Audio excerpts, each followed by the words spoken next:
متى ترانا ونراك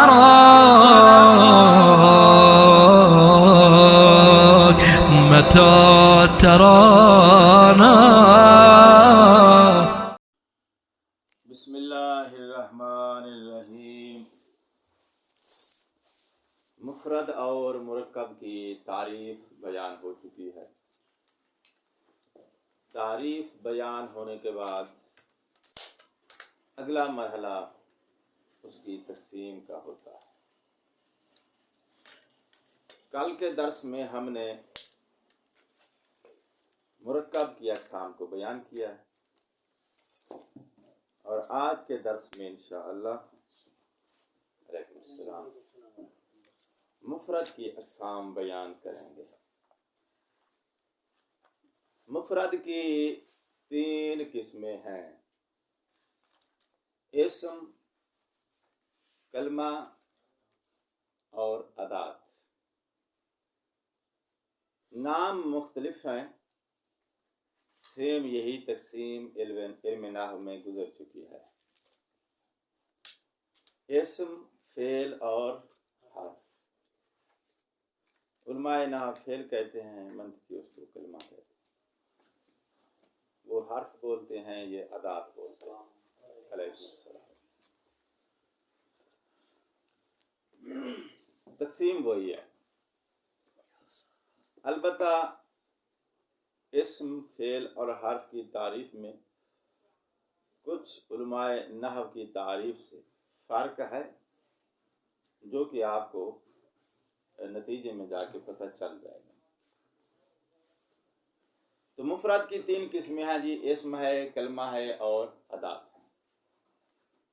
تقسیم کس بیس پہ کی گئی ہے اور مصنف نے جو تقسیم بیان کی ہے، تقسیم اور اسم، فعل، حرف، ان تینوں کی تعریف یہ اس نے جام کر دیا ہے.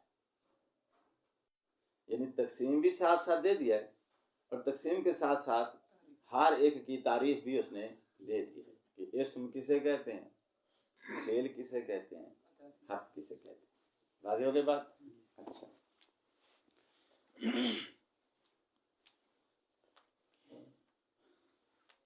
مفرد اگر دلالت میں اپنے معنی پر دلالت کرنے میں غیر کے ساتھ ضمیمے کا محتاج نہیں آئے. توجہ ہے، غیر کے ساتھ ضمیمے کا محتاج نہیں ہے. مطلب یہ کہ غیر کے ساتھ اس کو ملایا جائے، جوڑا جائے تو پھر یہ اپنا معنی دے سکے. تو اس کا مطلب ہے یہ غیر کا محتاج ہے اپنا معنی بیان کرنے میں. تو غیر کے ضمیمے کا پھر یہ محتاج ہو گیا. ضمیمہ یعنی اس کو جوڑنا، ملانا. اگر یہ مفرد اپنا معنی سمجھانے میں، اپنے معنی پر دلالت کرنے میں، اپنا معنی بیان کرنے میں غیر کے ضمیمے کا محتاج نہیں ہے تو پھر اس کی جو حیات صرفی ہے، یعنی اس کا جو صرفی وزن ہے، وہ صرفی وزن اگر کسی معین زمانے پہ، ماضی، حال، مستقبل، کسی زمانے پہ دلالت کرتا ہے یا نہیں کرتا ہے. واضح ہو گئی بات؟ اچھا، گفتگو شروع کہاں سے ہوئی ہے؟ معنی بیان کرنے میں غیر کے ضمیمے کا محتاج ہے یا نہیں. محتاج ہے تو یہ حرف ہوگا، محتاج نہیں ہے پھر دیکھا جائے گا اس کا صرفی وزن زمانے پہ دلالت رکھتا ہے یا نہیں رکھتا. زمانے پہ اس کا صرفی وزن دلالت رکھتا ہے تو یہ فعل ہے، نہیں رکھتا ہے، خالی من الزمان ہے تو یہ اسم ہے. اب تعریف بھی ساتھ میں ہو گئی ہے، تقسیم بھی ساتھ میں ہو گئی ہے. حاضر ہو گئی بات؟ اچھا، اب ہم چاہتے ہیں کہ شناخت مزید واضح کی جائے. غیر کا ضمیمہ کیا ہے، صرفی وزن کیا ہے، الی آخری جو چیزیں اس نے ڈیفینیشن کے اندر بنیاد قرار دی ہیں، تو ہم چاہتے ہیں مزید تشریح ہو جائے. استقلال کی دو قسمیں ہیں، استقلال در وجود اور استقلال در دلالت. استقلال در وجود کا مطلب یہ ہوتا ہے کہ اس کا وجود قائم بے نفس ہی ہے، وجود میں آنے کے لیے، اپنے وجود کو ظاہر کرنے کے لیے یہ غیر کا محتاج نہیں ہے. غیر کا محتاج نہ ہو اسے کہتے ہیں قائم بے نفس ہی اور استقلال در وجود. اگر اپنے وجود کو ظاہر کرنے میں یہ غیر کا محتاج ہے تو اسے کہتے ہیں غیر مستقل فی الوجود یا قائم لے غیر ہی یا قائم بے غیر ہی، غیر کے ساتھ یہ قیام پاتا ہے. مثلا زید اور اس کی صفت ہے عالم، یہ جو اس کی صفت ہے اس کا وجود زید کے وجود کے ساتھ قائم ہے. یہ دیوار لون ابیض اس کی صفت ہے، یہ جو ابیض لون ہے اس کا وجود دیوار کے وجود کے ساتھ قائم ہے. اس کا مطلب یہ ہے کہ لون اپنا وجود ظاہر کرنے میں غیر کا محتاج ہے. غیر سے مراد اس کا موصوف، موصوف کے ساتھ یہ اتصاف پائے گا، یہ قیام پائے گا تو صفت کا وجود ظاہر ہوگا، وگرنہ یہ اپنے وجود کو ظاہر نہیں کر سکتی. تو صفات کا وجود کیا ہے؟ قائم بالغیر ہوتا ہے، مستقل فی الوجود نہیں ہوتا. لیکن جو موصوف ہے وہ ہے ذات، ٹھیک، اور اس کا وجود مستقل ہے، وہ اپنے وجود کو ظاہر کرنے میں اپنی صفت کی طرح اپنے علاوہ کسی اور کا محتاج نہیں ہے، اپنے وجود کو خود سے وہ ظاہر کر سکتا ہے، اس کا وجود مستقل ہے. اچھا، تو وجود مستقل ہو، قائم بے نفس ہی ہو، اسے کہتے ہیں استقلال در وجود. استقلال در وجود سمجھ میں آ گیا؟ مد مقابل استقلال در وجود کی ہم نے غیر مستقل فی الوجود موازنہ ہو گیا. ٹھیک ہو گئی بات؟ اب آؤ دوسری قسم کیا ہے؟ استقلال در دلالت. استقلال در دلالت کا مطلب یہ ہوتا ہے کہ لفظ اپنے معنی کو سمجھانے میں غیر کا سہارا لینے کی اسے احتیاج نہیں ہے، غیر کے ساتھ اس کو جوڑنے کی، اسناد دینے کی احتیاج نہیں ہے. غیر کی طرف اسناد نہ بھی ہو تو بھی یہ اپنا معنی سمجھانے کی صلاحیت رکھتا ہے. مد مقابل وہ ہے جو اپنا معنی سمجھانے میں غیر کی طرف اس کا اسناد اور غیر کے ساتھ اس کو جوڑا جائے گا تو وہ اپنا معنی بیان کر سکتا ہے.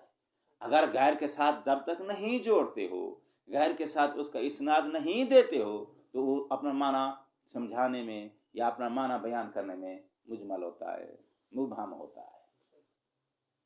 اپنے معنی پر دلالت رکھنے میں استقلال نہیں ہے اس کے پاس. ٹھیک ہے، تو جو غیر کے ضمیمے کا محتاج نہیں ہے اسے کہتے ہیں مستقل فی الدلالت، اور جو غیر کے ضمیمے کا محتاج ہے اسے کہتے ہیں غیر مستقل فی الدلالت. واضح ہو گئی بات؟ اب آ جاؤ. جب ہم یہ کہتے ہیں کہ مفرد اپنا معنی سمجھانے میں غیر کے ضمیمے کا محتاج ہے یا محتاج نہیں ہے، محتاج ہے تو یہ حرف ہو جائے گا. جو محتاج نہیں ہے، جو محتاج نہیں ہے غیر کا، اس کا مطلب کیا ہوا؟ جو غیر کا محتاج نہیں ہے اسے کیا کہتے ہیں؟ مستقل فی الدلالت.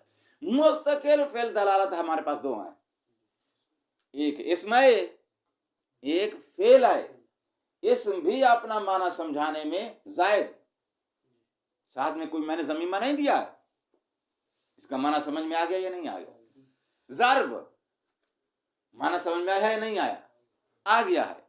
تو اسم اور فعل یہ اپنا معنی بیان کرنے میں، اپنے معنی پر دلالت کرنے میں محتاج نہیں ہے کہ کسی کی طرف اسناد دو پھر یہ اپنا معنی سمجھائیں گے، وغیرہ مبہم ہے، نہیں، اسناد نہ بھی دو، غیر کے ساتھ ان کو نہ بھی جوڑو تو بھی یہ اپنے معنی پر دلالت رکھتے ہیں۔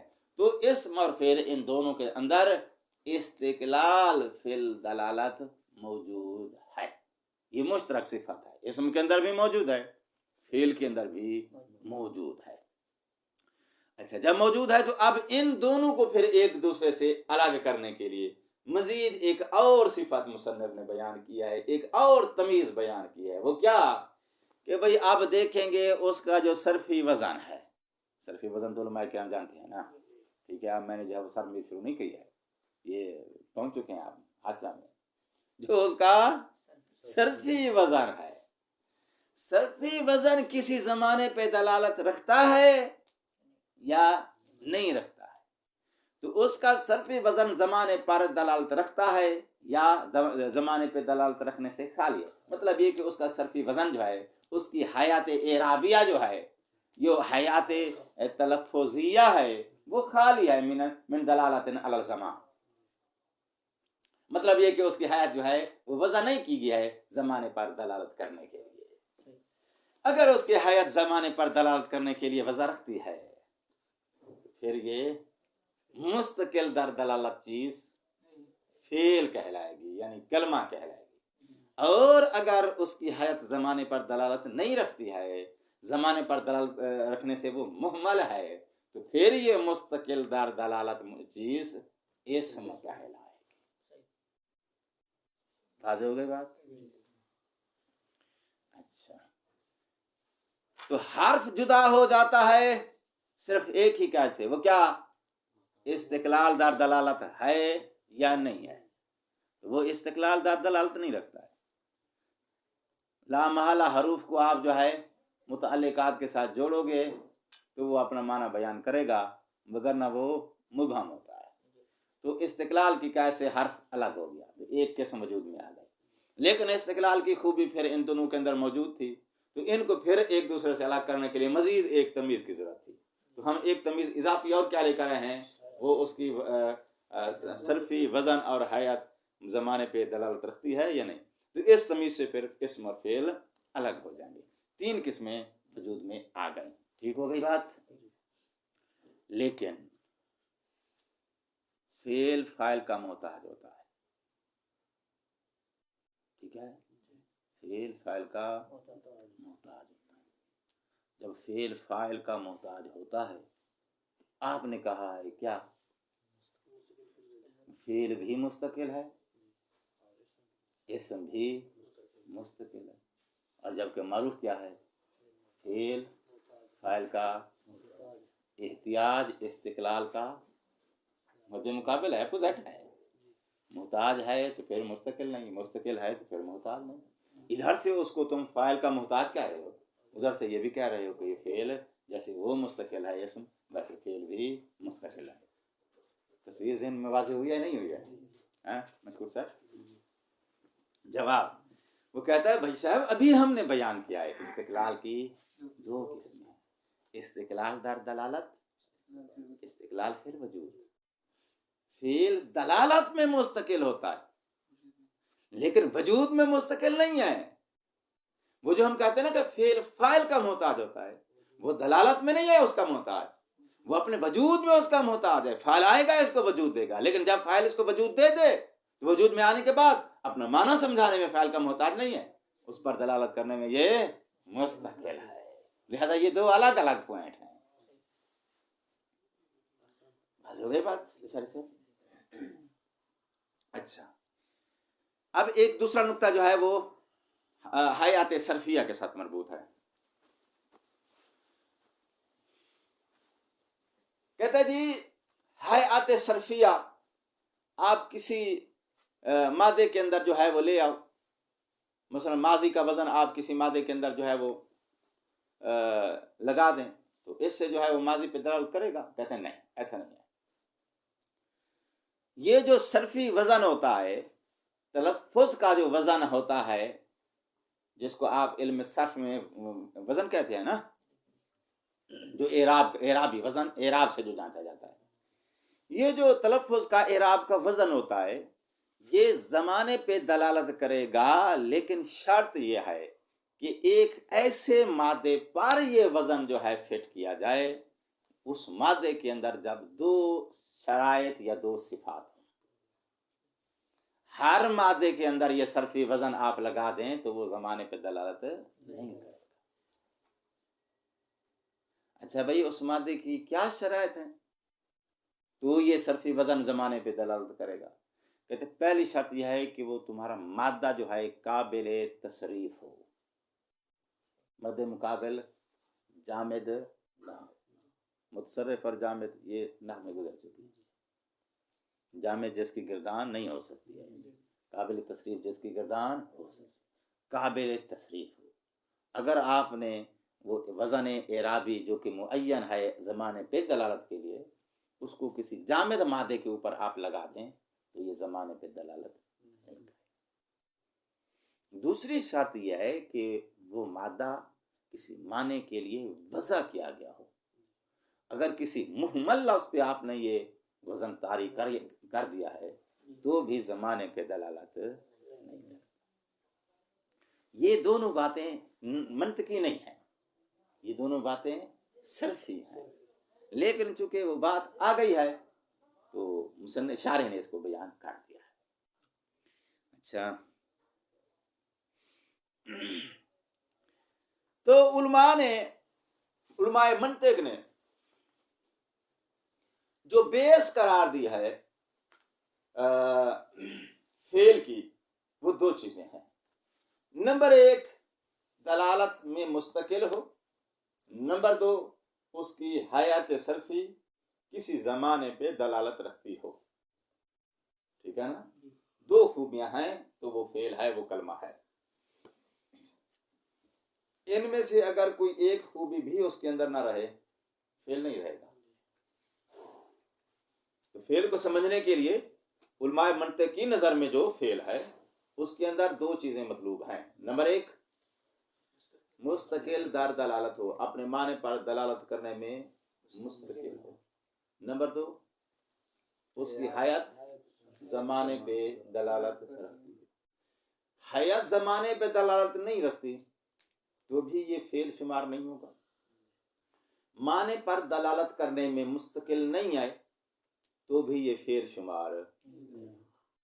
اچھا، تو اب یہاں سے ہم نے سمجھا جو افعال ناقصہ ہیں، علماء نحو نے جن کو افعال کا نام دیا ہے، علماء منطق ان کو افعال شمار نہیں کرتے، ان کو کیا شمار کرتے ہیں؟ حروف اور ادات شمار کرتے ہیں۔ بھئی وجہ کیا ہے؟ کہتے وجہ یہ ہے کہ افعال ناقصہ کی حیات تو زمانے پہ دلالت کرتی ہے، مگر وہ معنی پر دلالت کرنے میں مستقل نہیں ہے۔ ان کو خبر کی احتیاج ہوتی ہے، خبر ساتھ لگے گی تو ان کا معنی مکمل ہوگا۔ معنی خبر کا آپ اس کے ساتھ آپ اضافہ نہیں دیتے ہو، خبر کو نہیں جوڑتے ہو افعال ناقصہ کے ساتھ، تو وہ کیا ہو جائیں گے؟ مستقل دلالت نہیں رہیں گے۔ جب مستقل در دلالت نہیں ہوں گے تو جو مستقل در دلالت نہ ہو، پہلے دن ہی ہم نے الگ کر دیا ہے، وہ کیا ہوتا ہے؟ جو افعال ناقصہ علماء منطق کے نزدیک ادات میں آئے۔ اب آپ کہیں گے بھئی افعال ناقصہ کے تو دو استعمال ہوتے ہیں، کبھی ناقصہ ہوتے ہیں کبھی تامہ ہوتے ہیں۔ بھائی صاحب، ہم ناقصہ کہہ رہے ہیں، جب تامہ ہوں گے تو اس وقت افعال تامہ کہلائیں گے، ناقصہ نہیں کہلائیں گے۔ راضی ہو گئی نا بات؟ ہم افعال ناقصہ کی بات کر رہے ہیں۔ جب یہ ان کا معنی تامہ ہوتا ہے تو ان کو آپ یہ کہتے ہیں نا افعال ناقصہ تامہ ہے، یہ تعبیر ہی تمہاری غلط ہے۔ جب ناقصہ ہے تو پھر تامہ کیوں بولا تم نے؟ بولنا کیا چاہیے؟ افعال تامہ۔ تو جب وہ ان کا معنی تمام ہے، خبر کے محتاج نہیں ہے، اس وقت ان کو آپ افعال ناقصہ نہ کہو، اس وقت وہ افعال تامہ ہے۔ ہم بات کر رہے ہیں افعال ناقصہ کی، یعنی جس وقت وہ خبر کے محتاج ہے۔ آج کے درس میں کوئی زیادہ دقیق بات نہیں تھی، اگرچہ روزانہ ہم جو ہے وہ کوشش کرتے ہیں کہ مطالب کو تھوڑا استدلال اور اشکال کے ذریعے بیان کیا جائے تاکہ آپ لوگوں کی فکر جو ہے وہ بھی ساتھ ساتھ سوچنے سمجھنے کی صلاحیت جو ہے وہ بھی ساتھ ساتھ پروموٹ ہوتی رہے. لیکن لگتا یہ ہے کہ ہمارے دوست جو ہیں وہ بہت برداشت نہیں کر پا رہے. لگتا ایسے ہے مجھے. یہ ضمیمے کا محتاج کیوں ہوتا ہے؟ حرف فی بتاؤ کیا معنی ہے؟ گھر میں، کتاب میں، برتن میں کچھ آپ اس کا جار مجرور لگاؤ گے تو حرف کم تک علاقہ معنی یہ ہے نا. کیا معنی ہے؟ تک مبہم ہے. ضمیمے کا محتاج ہے مطلب اپنا اس کا معنی مبہم ہے. معنی واضح ہوگا جب اس کے ساتھ آپ کسی دوسرے کے ساتھ اس کا ربط دو گے. ضمیمے کا محتاج ہے یعنی معنی اس کا مبہم ہے. جب مبہم ہے تو معنی سمجھانے میں، معنی پر دلالت کرنے میں مستقل نہیں ہے، استقلال نہیں ہے، یعنی محتاج ہے. یہ ہے ضمیمے کا مطلب. ضمیمہ یعنی جوڑنا، کسی دوسرے کے ساتھ ربط دینا، کسی دوسرے کے ساتھ اسناد میں آنے کے بعد اپنا معنی بیان کرے گا. اسناد ہٹا دو اپنا معنی بیان نہیں کر پائے گا، مبہم ہو جائے گا. یہ ازرے کو جو فعل ہے یہ منطق کے نزدیک آئے گا، کلمہ میں آئے گا. یہ تو معنی مستقل رکھتا ہے تو یہ مرکب کی اقسام سے نہیں ہے. فعل کا جو معنی ہوتا ہے نا وہ مصدر سے لیا جاتا ہے. ٹھیک ہے نا. جب آپ فعل کا اسناد دیں گے نا، دیکھیں فعل کے اندر دو چیزیں ہیں، ایک ہے فعل کا معنی، ایک ہے فعل کا اسناد. جب آپ فعل کو اسناد میں لے آؤ گے اس وقت وہ فاعل کی طرف اشارہ دے گا اور محتاج ہوگا وجود میں. جب آپ دیکھنا چاہتے ہو نا اس کو کہ اپنے معنی پر دلالت کرنے میں مستقل ہے یا نہیں ہے تو اسناد سے ہٹا دو تاکہ دونوں چیزیں کلیئر ہو جائیں. جب اسناد میں لے آتے ہو تو اس وقت وہ معنی کا محتاج نہیں ہے، وہ وجود میں محتاج ہے. فاعل کی طرف اس کا اسناد ہوتا ہے تاکہ فاعل جو اس کو وجود دے دے. تو فاعل کے ساتھ اسناد کے بعد فعل وجود میں آتا ہے، نہ کہ معنی بیان کرنے میں. اگر آپ اسناد نہیں دیتے ہو تو ایسی صورت میں فعل جو ہے وہ اپنے مصدر کی طرف پلٹ جاتا ہے. جب اسناد سے اس کو خالی کرتے ہو مصدر کی طرف پلٹ جائے گا. جب انہیں مصدر کی طرف پلٹ جاتا ہے تو مصدر جو ہے وہ بلا اسناد ہوتا ہے اور وہاں وہ اپنا معنی بیان کرنے میں مستقل ہوتا ہے. فعل کا معنی جو ہوتا ہے وہ حدثی ہوتا ہے، اسم کا معنی جو ہوتا ہے وہ ذات ہوتی ہے. حدثی معنی میں اور ذات میں فرق ہے. واضح ہو گئے؟ اسماء افعال منطقی کے نزدیک تین قسم میں سے کس قسم کے تحت درج ہوں گے؟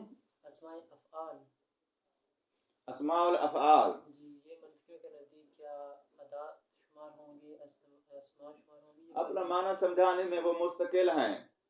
صحیح. اور ان کی حیت جو ہے وہ محمل ہے. زمانے پہ دلالت نہیں کرتی. اسماء الافعال بولا ہے یا اسماء الزمان بولا تم نے؟ اسماء الافعال افعال بولا ہے تو ان کی حیات جو ہے وہ زمانے سے محمل ہے.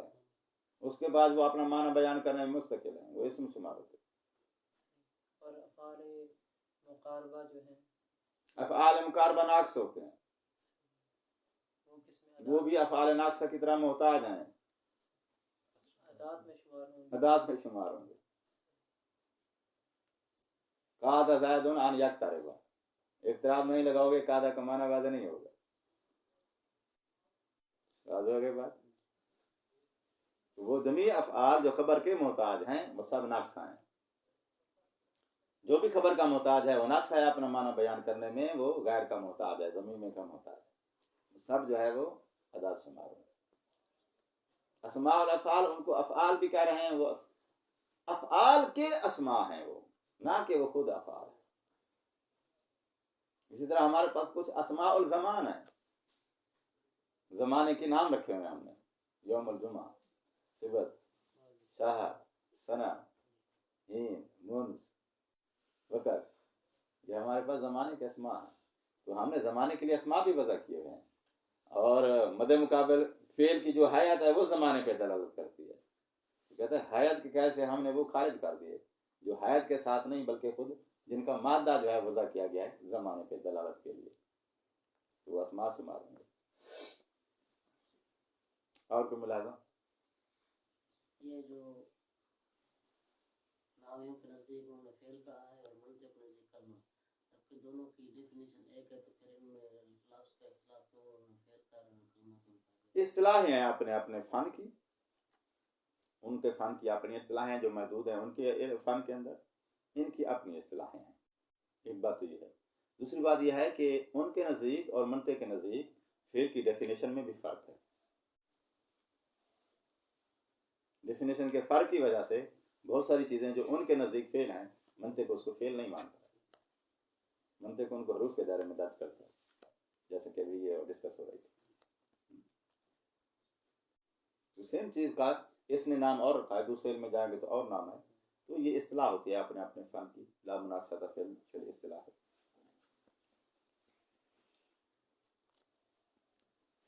جی کوئی اور ملاحظہ ہے؟ وَإِلَّا فَمُفْرَدٌ أَيْ وَإِنْ لَمْ يُقْصَدْ بِجُزْءٍ مِنْهُ الدَّلَالَةُ عَلَى جُزْءِ الْمَعْنَى. اگر لفظ کا جز معنی کے جز پہ دلالت مقصودہ نہیں رکھتا ہے تو اسے مفرد کہتے ہیں. قولہ، یہاں سے اب مفرد کی تقسیم شروع ہو گئی ہے. واہ ہوا ضمیر کا مرجع کون ہے؟ مفرد. اور وہ مفرد ان استقلا، اگر وہ مستقل ہو. آئے تفسیریہ کے ساتھ شارح نے اس کی تفسیر دی ہے. بھئی استقلال سے مراد کون سا استقلال ہے؟ استقلال فی الوجود وجود مراد ہے؟ کہتے ہیں نہیں، استقلال سے مراد استقلال فی الدلالت ہے. اگر وہ لفظ مفرد دلالت کرنے میں مستقل ہو، علی معنی ہو، اپنے معنی پر. اب بے بیانیہ لے کر آیا ہے کہ استقلال فی الدلالت سے مراد کیا ہے. استقلال فی الدلالت سے مراد یہ ہے، بے بیانیہ ہے، بے ان لا یحتاج فیہا، یعنی فی الدلالت الی ضم ضمیمۃ یا الی ضم الغیر، لا یحتاج الی اسناد الی غیر، غیر کے احتیاج کی، غیر کے ساتھ اس کو جوڑنے کی، غیر کے ساتھ اس کو ربط دینے کی احتیاج نہ ہو. یہ معنی ہے استقلال در دلالت کا. یعنی بے بیانیہ جو ہے اس استقلال کی کیا ہے، گویا تعریف دے رہا ہے. استقلال در دلالت کی کیا تعریف ہے؟ بیان لا یحتاج فی الدلالت الی ضم الغیر، غیر کے ساتھ اسے جوڑنے کی احتیاج نہیں ہے اپنے معنی پر دلالت کرنے کے لیے. اگر یہ استقلال کی صفت رکھتا ہو، کیا ہے؟ قولہ وابہ ہے. یہ پوری عبارت تو متن کے اندر ہے، میرے پاس صرف 20 ہی ہیں شرح میں. وابہ ہے آتے ہی، استقلال در دلالت کے بعد. اب وابہ ہے آتے ہی، اگر وہ مفرد اپنی حیات کے ساتھ کیا کرتا ہو، کسی معین زمانے پہ دلالت رکھتا ہو، یعنی اس کی حیات یا وزن صرفی جو ہے، وزن اعرابی جو ہے، وہ کسی زمانے پہ دلالت رکھتا ہو. بے بیانی ہے، تفسیر دیتا ہے بھی حیات سے مراد کیا ہے. بے ان یکونا، بے حیث، وہ مفرد اس حیثیت میں، اس صورت میں ہو، کلما تحققت حیاتہ الترکیبیۃ فی ضمن مادہ موضوعہ متصرفہ فیہا، جب بھی اس کی حیات ترکیبیہ، اس مادے کی، اس مفرد کی حیات ترکیبیہ تحقق پائے، فی ضمن مادہ، ایک ایسے مادے کے اندر جس مادے کے اندر 2 شرطیں ہونی چاہیے. نمبر 1، موضوع ہو مد مقابل محمل کے، متصرف فی ہو مد مقابل جامد کے.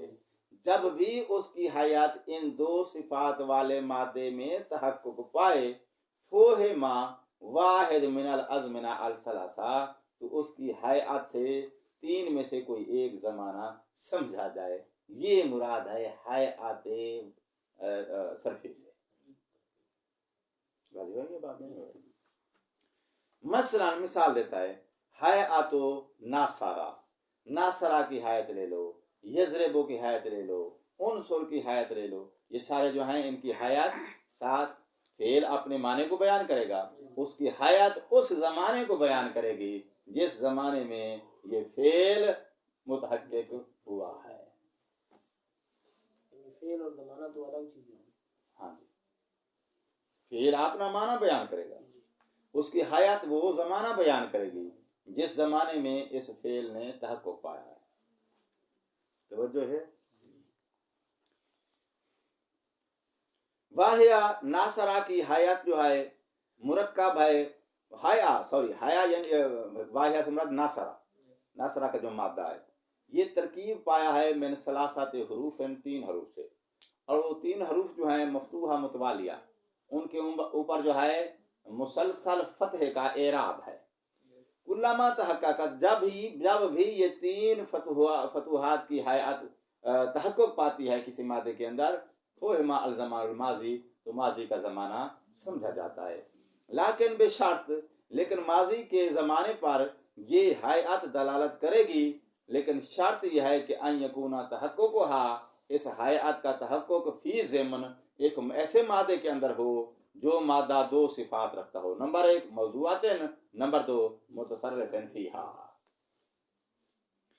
فلا یارد النقص بنحو جاسکا و حاجرہ. تو مصنف کہتا ہے ہمارے پاس جاسکا اور حاجرہ یہ 2 مثالیں موجود ہیں. ان مثالوں کے ذریعے آپ فعل کی تعریف پر، کلمے کی تعریف پر نقص وارد نہیں کر سکتے ہو. مثلا آپ یہ اشکال نہیں کر سکتے ہو کہ دیکھو بھئی یہاں پر جو ہے وہی سیم حیات موجود ہے اور یہ ہیں بھی افعال، سیم حیات موجود ہے اور زمانے پر اس کی دلالت نہیں ہے، لیکن ان کو ہم فعل کہہ رہے ہیں. وہ کہتے ہیں نہیں بھئی ہم ان کو فعل نہیں کہہ سکتے ہیں، اور ان کے اندر جو حیات واقع بھول گیا. کہتا ہے یہ جاسکا اور حاجرہ یہ 2 مثالیں ہیں. ان مثالوں کے اندر سیم وہی صرفی وزن موجود ہے، مگر یہ صرفی وزن کسی زمانے پہ دلالت نہیں رکھتا ہے. تم نے تو کہا تھا کہ صرفی وزن کسی مادے پر فٹ کرو تو وہ زمانے پہ دلالت کرتا ہے. یہاں ہم نے فٹ کر کے دیکھا ہے زمانے پہ دلالت نہیں کرتا ہے. کہتے ہیں آپ نے جس مادے پر صرفی وزن کو فٹ کیا ہے اس کے اندر وہ مطلوبہ شرائط نہیں ہے، اس وجہ سے یہ زمانے پہ دلالت نہیں رکھتا ہے. تو اگر کسی مقام پہ یہ حیات زمانے پہ دلالت نہیں کر رہی ہے تو آپ ہم پہ اشکال نہیں دے سکتے ہو. کیوں؟ اس لیے کہ حیات کے زمانے پہ دلالت کرنے کے لیے ہم نے اس مادے کے اندر 2 شرائط رکھ دی ہیں. ہاں شرائط پوری ہو پھر نہ دلالت کرے اس کا صرفی وزن، پھر آپ اشکال کر سکتے ہو. تو آپ ان مثالوں سے آپ اشکال نہیں کر سکتے ہو کیونکہ یہ حیات ایسے مادے پہ آپ نے فٹ کیا ہے جس مادے کے اندر مطلوبہ شرائط حاصل نہیں ہے. جاسکا محمل ہے، اس کے اندر وہ موضوع والی شرط رہی ہے. حاجرہ موضوع ہے، حجر کے لیے یہ وضع کیا گیا ہے یہ مادہ، مگر یہ کہ یہ جامد ہے. واضح ہو گئی بات. قولہ کلمتون، کہتے ہیں فی اصطلاح المنطقی جینا، علماء منطق کی اصطلاح میں اس کو کلمہ کہتے ہیں جو استقلال در دلالت رکھتا ہو اور اس کی حیات صرفیہ کسی معین زمانے پہ دلالت رکھتی ہو، جس کے اندر یہ 2 کوالٹیاں ہیں، 2 چیزیں ہیں، اس کو کلمہ کہتے ہیں منطقیوں کی اصطلاح میں. وفی عرف النحاة فعل، نحویوں کے نزدیک اسی کو فعل بولتے ہیں. قولہ و الا، کہتا ہے الا جو ہے اس سے کیا مراد ہے؟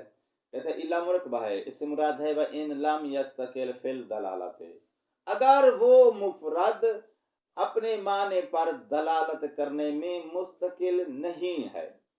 مستقل نہیں ہے تو ہم نے ابھی استقلال کی کیا تعریف کی ہے؟ لا یحتاج الی ضمیمۃ. تو اب لم یستقل کا کیا ترجمہ کرو گے؟ یحتاج الی ضمیمۃ. تو اسے کیا بولتے ہیں؟ فادات، وہ ادات ہے فی عرف المنطقیین وحرف عند النحاة. یہاں تک مفرد کی تقسیم بما اقسام کی تعریف مکمل ہو چکی ہے. ٹھیک ہے بھائی جان؟ تقسیم بما، ان اقسام کی تقسیم بھی دیتا گیا ہے، ساتھ ساتھ ہر قسم کی تعریف بھی دیتا گیا ہے. اور میں امید رکھتا ہوں کہ آپ لوگ جو ہیں اس مطلب کو سمجھ چکے ہیں. صرف ایک نقطے کا اضافہ ہے اور وہ یہ ہے، ہمارے پاس مفرد کی 3 قسمیں ہیں، اسم، فعل، حرف. لیکن ان 3 قسموں میں سے فقط فعل ایک ایسی چیز ہے جس کی حیات کو کسی زمانے کے لیے وضع کیا گیا ہے. اسم کی حیات کسی زمانے کے لیے وضع نہیں کی گئی. حرف کی حیات کو بھی کسی زمانے کے لیے وضع نہیں کیا گیا ہے. اس کا راز کیا ہے؟ کیا ضرورت پیش آئی تھی؟ آپ نے اس کی حیات کو زمانے کے لیے وضع کر دیا. تو اس کا مطلب ہے فعل کے اندر دو عدد وضع ہیں، ایک اس کی مادے کی، دوسری اس کی حیات کی، حیات اعرابیہ کی. وہ حیات اعرابیہ اگر معین وزن پہ لے آتے ہو تو زمانے پہ دلالت کرے گی، اور معین وزن آپ علم سر میں پڑھ چکے ہو. تو بھئی آپ نے فعل کی حیات کو تو زمانے کے لیے وضع کیا ہے، لیکن اسم اور حرف کی حیات کو مہمل چھوڑ دیا ہے، اس کو زمانے کے لیے وضع نہیں کیا، یا زمانے کے علاوہ کسی اور چیز کے لیے وضع کر دیتے. تو ہم دو چیزوں کا استفادہ کر لیتے ہیں، ایک وہ معنی جو مادہ جس کے لیے وضع کیا گیا، ایک دوسرا معنی جس کے لیے حیات وضع کیا. ٹھیک ہے نا؟ تو آپ نے یہ ٹیکنیک صرف کہاں استعمال کیا ہے؟ فعل میں. راز کیا ہے؟ ایسا کرنے کی ضرورت کیوں پیش آئی؟ واضح ہو گئی بات؟ اب آؤ. وہ کہتا ہے جو اسم کا معنی ہے نا، الاسم یدل علی الذات، اسم کی دلالت ذات پر ہوتی ہے، اور ذات وجود میں آنے کے بعد مستمر ہوتی ہے، حادث نہیں ہوتی. ٹھیک ہے؟ ذات وجود میں آ جائے تو پھر اس کا وجود کیا ہوتا ہے؟ مستمر ہوتا ہے. مستمر سمجھتے ہو؟ مستمر کا مطلب یہ ہوتا ہے کہ اس میں حال، ماضی، مستقبل کی تقطیع نہیں ہوتی، کہ آپ اس کو جو ہے وہ اس کے وجود کو تقطیع کریں، مقید کر دیں زمانے میں. مد مقابل ہمارے پاس جو فعل کا معنی ہے وہ وجود میں آنے کے بعد حادث ہوتا ہے. حادث سے کیا مراد ہے؟ کہتا ہے وجود میں آتا ہے ختم ہو جاتا ہے، پھر وجود میں آتا ہے پھر ختم ہو جاتا ہے، پھر وجود میں آتا ہے پھر ختم ہو جاتا ہے. ٹھیک ہے؟ وجود میں آنے کے بعد اس کے وجود کو استمرار نہیں ہوتا. ٹھیک ہے؟ ابھی آپ بیٹھے ہوئے ہیں تو ایک فعل وجود میں آ گیا، وہ کیا ہے؟ جلوس. دوسرے فعل کی طرف منتقل ہو جائیں گے، اس کا فعل ختم ہو جائے گا، وجود ختم ہو جائے گا، پھر دوبارہ آپ کو وجود دینا پڑے گا. تو وجود میں آنے کے بعد دوسرے فعل، وہی فعل جب کسی دوسرے فعل میں مشغول ہوتا ہے تو پچھلے فعل کا وجود ختم ہو جاتا ہے. اگر پھر سے دوبارہ احتیاج ہے تو پھر سے دوبارہ اس کو وجود دینا پڑے گا. واضح ہو رہی ہے نا بات؟ تو فعل جو ہے وہ اپنے وجود میں کیا ہوتا ہے؟ متجدد ہے، یعنی بار بار اس کو جو ہے وہ من جدید وجود دینے کی احتیاج رہتی ہے. اور ذات کا جو وجود ہے وہ مستمر ہے، بار بار اس کو وجود دینے کی احتیاج نہیں ہوتی. اسم جس معنی پہ دلالت کرتا ہے وہ ہے ذات. ذات وجود میں آنے کے بعد اس کا وجود استمراری ہوتا ہے، بار بار اس کو وجود دینے کی احتیاج ہے. فعل کا وجود میں آنے کے بعد استمراری نہیں ہوتا، وہ متجدد ہوتا ہے. متجدد کا مطلب بار بار تجدید کی احتیاج ہے، وجود کو تجدید دینے کی احتیاج رہتی ہے. تجدید کا لفظ سمجھ گئے ہو یار؟ اچھا.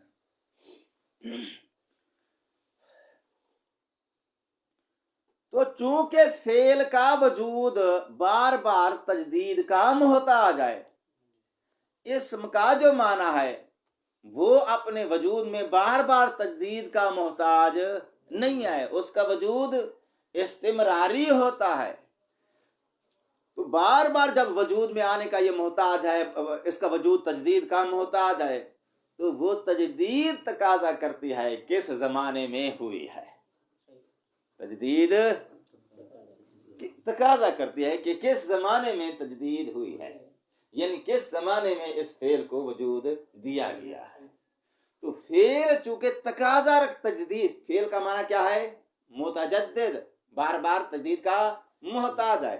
تو فعل کا وجود چونکہ تجدید کا محتاج ہوتا ہے، تو پھر بار بار تجدید کا محتاج ہونے کی وجہ سے یہ محتاج ہوتا ہے اس زمانے کا جس زمانے میں یہ وجود پاتا ہے یا تجدید پاتا ہے.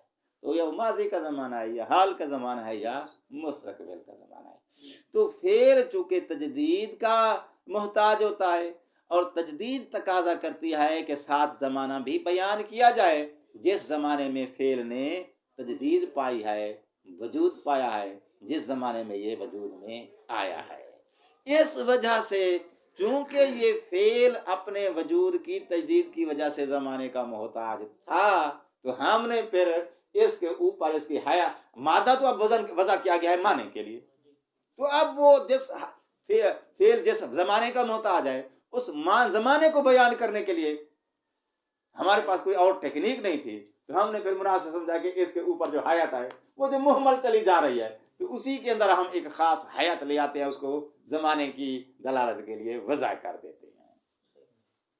تو علماء نے پھر اپنی حکمت سے کیا کیا ہے، اس کی حیات کو ایک خاص وزن میں معین کیا کہ بھئی یہ معین وزن ہوگا تو پھر یہ اس زمانے پہ دلالت کرے گا، لفظ اس پہ دھیان دو، اس زمانے پہ اس کی حیات دلالت کرے گی جس زمانے میں اس فعل نے وجود پایا ہے۔ تو فعل کے اوپر جو حیات ہے زمانے پہ دلالت کرتی ہے۔